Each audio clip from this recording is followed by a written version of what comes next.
नमस्कार, मैं सुनिधि। डीडी बिहार देख रहे आप सभी दर्शकों का स्वागत है आपके अपने कार्यक्रम उड़ान में। उड़ान एक ऐसा कार्यक्रम जहां हम बात करते हैं युवाओं से जुड़े मुद्दों पर, और आशा करती हूं कि हमारी कोशिशें आपके मनोस्तर को एक नई दिशा में उड़ान भरने की ओर प्रेरित कर सकें। और आज उड़ान के इस नए अध्याय में हम मौजूद हैं एक नए विषय के साथ, जिसका नाम है फॉरेन लैंग्वेज करियर की नई उड़ान।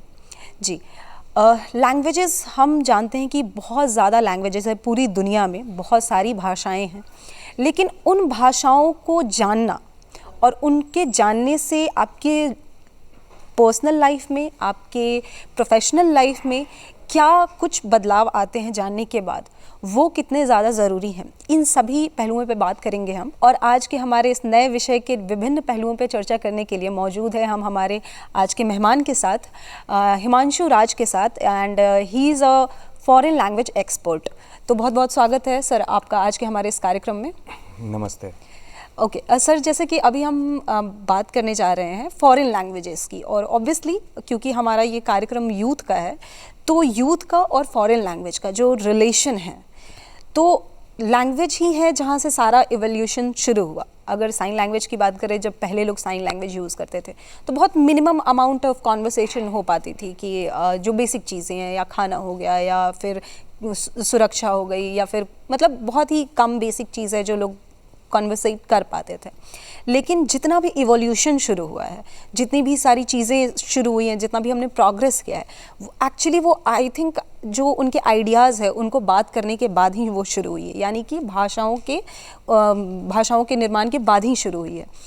तो ये जो हमने डिफरेंट एरिया का जो भी लैंग्वेज है वो जानना कितना ज़्यादा ज़रूरी है हमारी यूथ्स के लिए।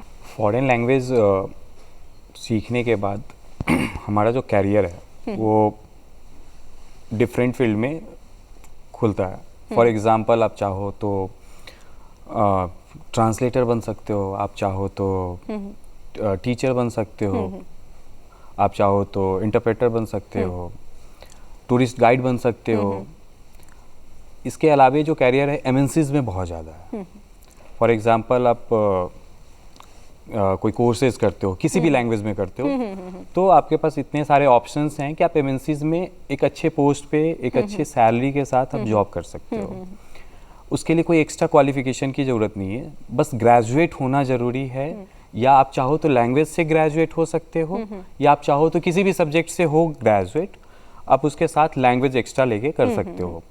तो इसके लिए हमारे पास बहुत सारे part time, full time courses हैं। तो वो डिपेंड करता है कि आप किस लैंग्वेज में जाना चाह रहे हो, आपका इंटरेस्ट किस एरिया में है। लैंग्वेज, सारे लैंग्वेज अच्छे हैं, और बिना लैंग्वेज के तो आज हम लोग ऐसे कम्युनिकेट भी नहीं कर पाते। तो लैंग्वेज ज़रूरी है, बट अभी जो दुनिया है वो ग्लोबलाइजेशन की है। जो इंग्लिश है वो ऑल ओवर वर्ल्ड में लोग बोलते हैं एज ए सेकेंडरी लैंग्वेज या एज ए प्राइमरी लैंग्वेज। सारे लोग इंग्लिश को प्रेफर करते हैं। But apart from English we have another language also like Spanish, German, और भी जैसे स्पेनिश जो है अभी मैंडरिन चाइनीज़ के बाद यदि देखा जाए और इंग्लिश के बाद देखा जाए, तो स्पेनिश और जो फ्रेंच है ये ऑल ओवर वर्ल्ड में एमएनसीज में बिजनेस पॉइंट ऑफ व्यू से सबसे ज़्यादा यूज़ किया जा रहा है। और ये एक सर्वे भी है कि जिसमें अभी जो प्रेफर कर रहे हैं लोग ऑल ओवर वर्ल्ड में as a second language, as a third language, लोग स्पेनिश, फ्रेंच और यूरोपियन लैंग्वेजेस वगैरह सीखते हैं। तो आप मेरे हिसाब से ये लगता है कि अपने यूथ को फॉरेन लैंग्वेज की तरफ अपना कैरियर को बढ़ाना चाहिए। फॉर एग्जांपल, जैसे आप ग्रेजुएशन करते हो, बिना ग्रेजुएशन के अभी के टाइम में जॉब लेना तो मुश्किल है। एक अच्छे नौकरी के लिए ग्रेजुएशन ज़रूरी है, मिनिमम ग्रेजुएशन ज़रूरी है। तो आप ग्रेजुएशन करते हो तो एक जो एवरेज पैकेज जो होता है वो 2 लाख, 2.5 लाख, मतलब जो भी हमारा जो 2 लाख 3 लाख लाइक इस टाइप का जो नॉर्मल, जो जैसे आप बीए करते हो, बीकॉम करते हो, बीबीए, बीसीए करते हो। बट जैसे आप फॉरेन लैंग्वेज को ऐड करते हो अपने करियर में, ये आपके करियर को डायरेक्ट 100 टाइम्स नहीं, 200 टाइम्स, 300 टाइम्स ये बूस्ट अप करेगा आपके करियर को। जैसे किसी ने अपना ग्रेजुएशन किया बीकॉम से और उसने अपना B1 और B2, एक्चुअली होता है कि सारे लैंग्वेज में हमारे पास 6 लेवल होता है। ओके। तो total 6 level A1, A2, B1, B2, C1, C2। ये कुछ यूरोपियन लैंग्वेज में है, लाइक मैंडरीन चाइनीज़ में, जापानीज़ में N1, N2 ऐसे होता है। तो हर लैंग्वेज में अपने पास 6 लेवल होता है। तो एटलीस्ट मिनिमम जो B1 लेवल होता है, B1 level just like intermediate level या आप एज ए ग्रेजुएशन लेवल भी कर सकते हो।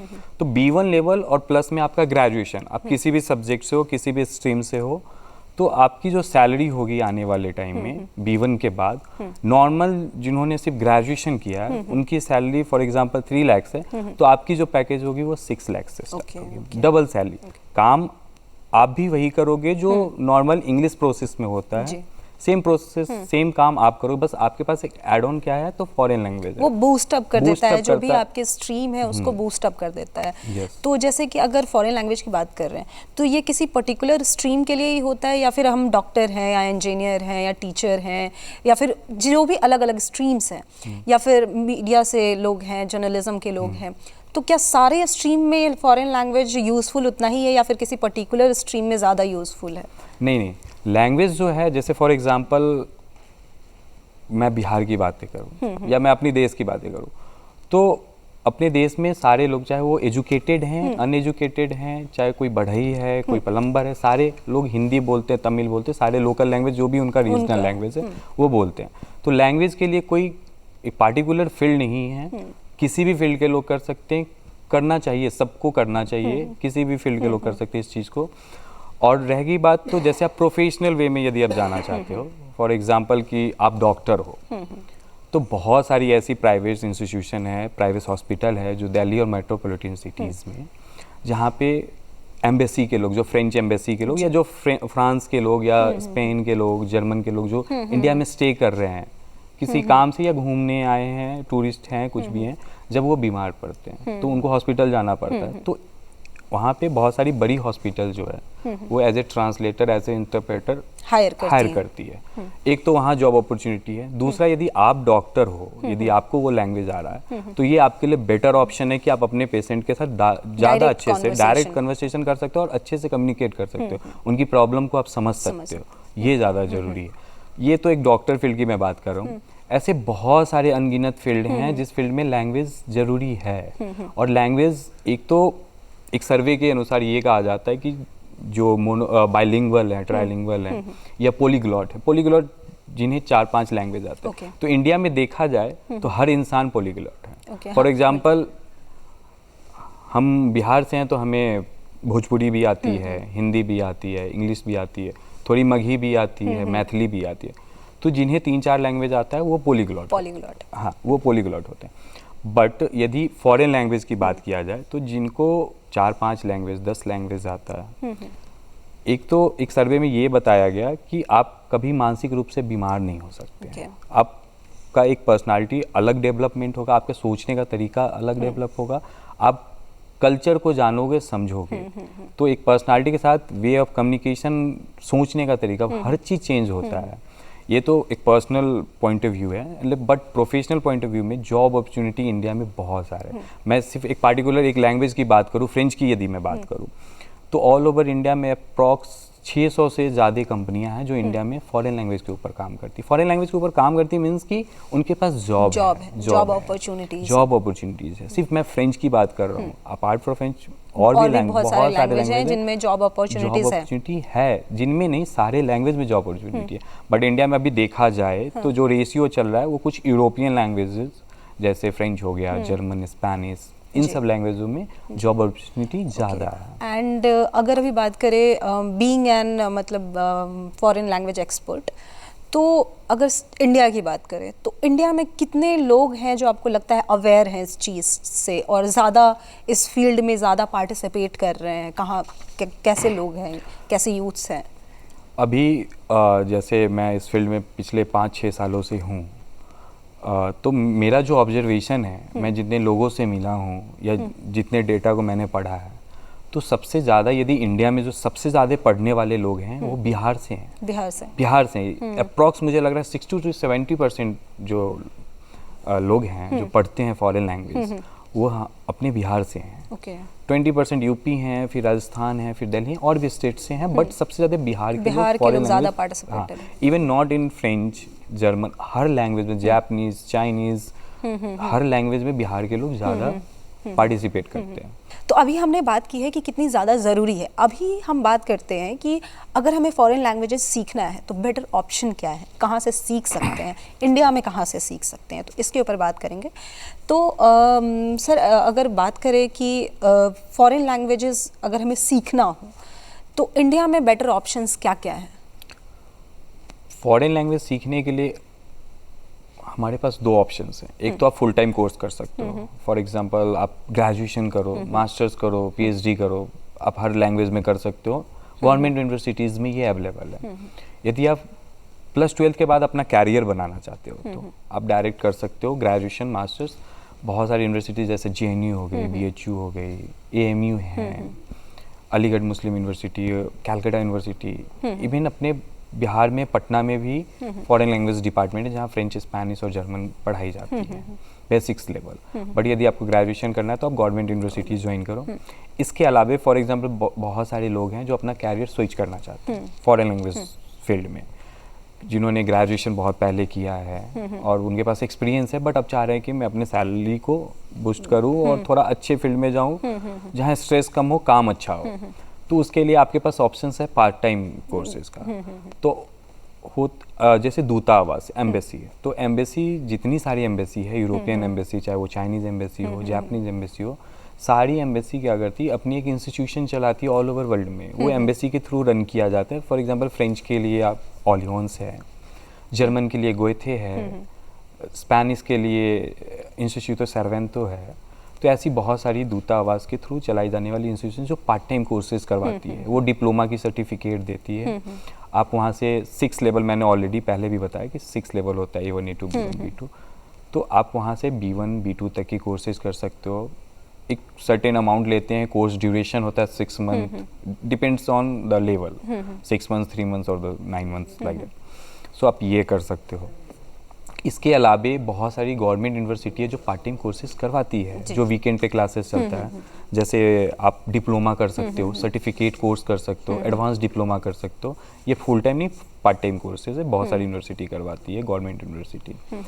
इसके अलावा आप चाहो तो ये तो आप सर्टिफिकेट, क्योंकि आपको जॉब में जाना है तो सर्टिफिकेट चाहिए, बट आप चाहो कि खुद से भी सीखना चाहो तो ग्लोबलाइजेशन की दुनिया में सोशल मीडिया है, आप वहाँ से भी इतने सारे स्टडी मटेरियल हैं, इतने सारे चीज़ें कि आप वहाँ से भी यूट्यूब से लेके, गूगल से लेके, आप वहाँ से भी इन सब चीज़ों को सीख सकते हो।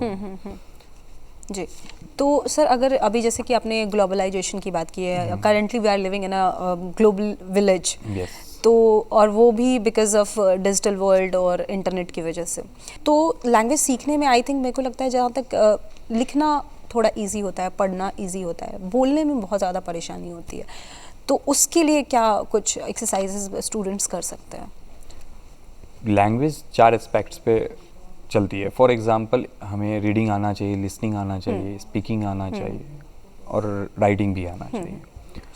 तो इन चारों को साथ में लेके चलना। बट हाँ, यदि देखा जाए, जो हम लोग नॉर्मली देखते हैं अपने इंडिया में, कि लोग इंग्लिश समझते हैं, लिखते भी हैं ठीक, उनकी ग्रामर भी अच्छी होती है, बट बोल नहीं पाते। तो जो स्पीकिंग जो पार्ट होती है, कन्वर्सेशन पार्ट होता है, वो डिपेंड करता है कि आप कितना प्रैक्टिस करते हो। सबसे ज़्यादा प्रैक्टिस के ऊपर डिपेंड करता है। और आपकी ग्रामर जब अच्छी होगी, जब आपके अंदर कॉन्फिडेंस होगा, वोकेबलरी होगा, तो आपकी कन्वर्सेशन पार्ट भी अच्छी हो जाएगी। अब डिपेंड करता है कि आप, जैसे हिंदी हमारी मातृभाषा है या भोजपुरी हमारी मातृभाषा है, we are very comfortable in this language. But अब फ्रेंच, ये फॉरेन लैंग्वेज है।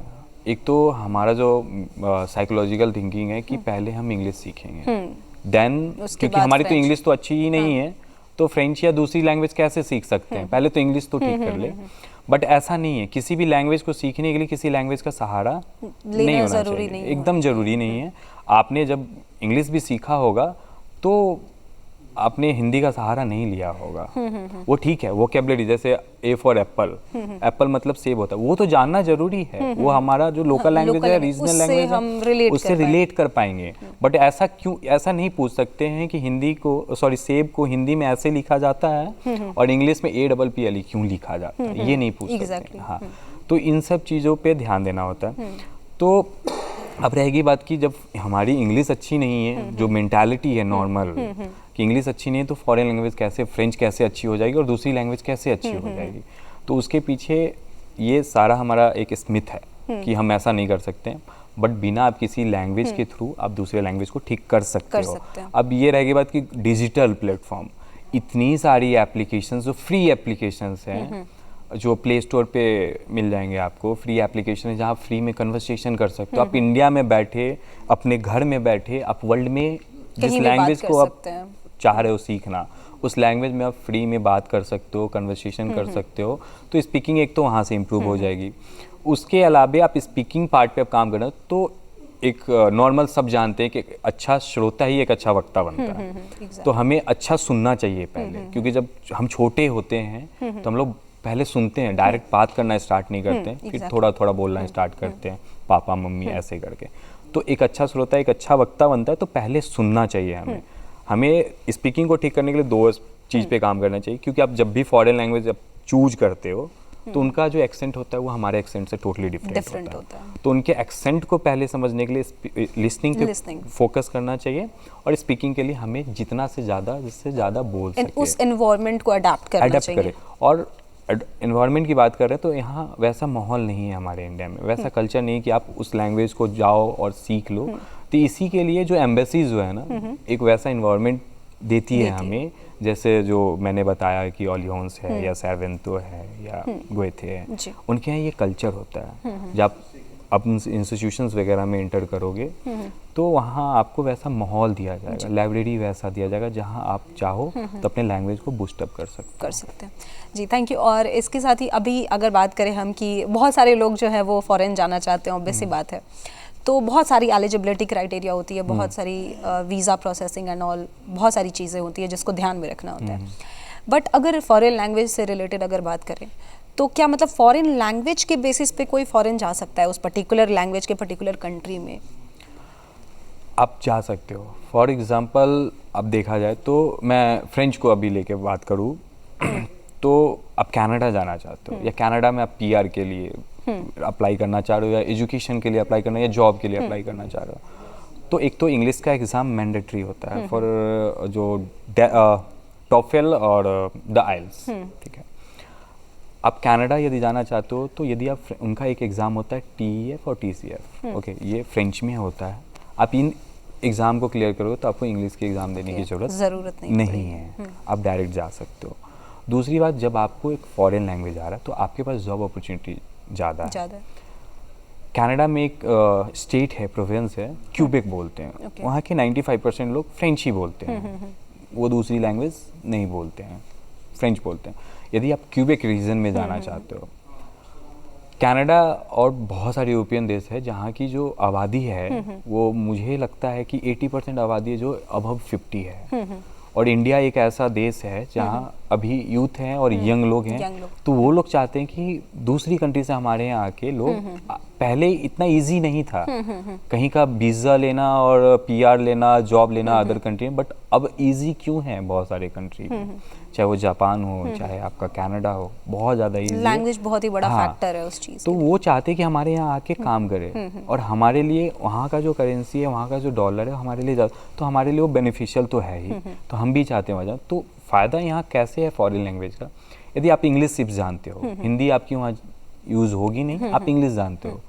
और कोई बंदा जो कोई ऐसा व्यक्ति है, ऐसा है स्टूडेंट है जिसे हिंदी भी आती है, इंग्लिश भी आती है, और फ्रेंच और जो भी फॉरेन लैंग्वेज उस कंट्री का वो उसे आती है, तो वो प्रेफर करेंगे पहले आपको, क्योंकि आपको लोकल लैंग्वेज आती है। जब आपको लोकल लैंग्वेज आ सकती है, आप वहाँ क्या कर सकते हो, कोई भी जाएगा तो होटल इंडस्ट्री में जा सकता है, हॉस्पिटैलिटी में जा सकता है, सेल्स में जा सकता है, बैंकिंग में जा सकता है, इन सब इंडस्ट्रियों में जा सकता है। तो इन सब इंडस्ट्रियों में लोकल लोग आते हैं जो वहाँ के लोकल हैं, तो आपको लोकल लैंग्वेज आना चाहिए, इससे आप ज़्यादा बेटर कम्युनिकेशन, पाएंगे। हाँ आप समझ सकते हो, अपने अंडरस्टैंडिंग लेवल को बढ़ा सकते हो। जी। तो एक ऐसे ऑप्शंस आपके पास है कि आप कर सकते जी। हो। अभी अगर बात करें सर कि हमने यूरोपियन कंट्रीज़ में मैक्सिमम बहुत सारे इरास्मस प्रोग्राम्स देखे, इरास्मस एक्सचेंज जिसको हम बोलते हैं, दैट आप मतलब एक सेमेस्टर किसी दूसरी कंट्री में जाके कर सकते हैं। अगर आपके 6 सेमेस्टर है तो उसमें से आप 4 सेमेस्टर 4 कंट्रीज़ में कर सकते हैं। तो ये बहुत ही अच्छा इनिशिएटिव है स्टूडेंट्स को दूसरे कंट्री से कनेक्ट करने का, उनके लैंग्वेज को सीखने का। तो ये बहुत ही अच्छा इनिशिएटिव है। तो क्या मतलब इंडिया में भी इस टाइप की कुछ चीज़ें हैं, इरास्मस प्रोग्राम, इरास्मस एक्सचेंज, जिसको लोग अडाप्ट कर सकते हैं? यहाँ इंडिया में है, जैसे बहुत सारी जो गवर्नमेंट यूनिवर्सिटी है, जो रेप्यूटेड इंस्टीट्यूशंस हैं, जो बड़ी इंस्टीट्यूशन है, वहाँ ऐसा प्रोग्राम है जिसे हम लोग इंडिया में बेसिकली सेमेस्टर एक्सचेंज प्रोग्राम कहते हैं, या कल्चर एक्सचेंज प्रोग्राम भी कह सकते हैं इसे।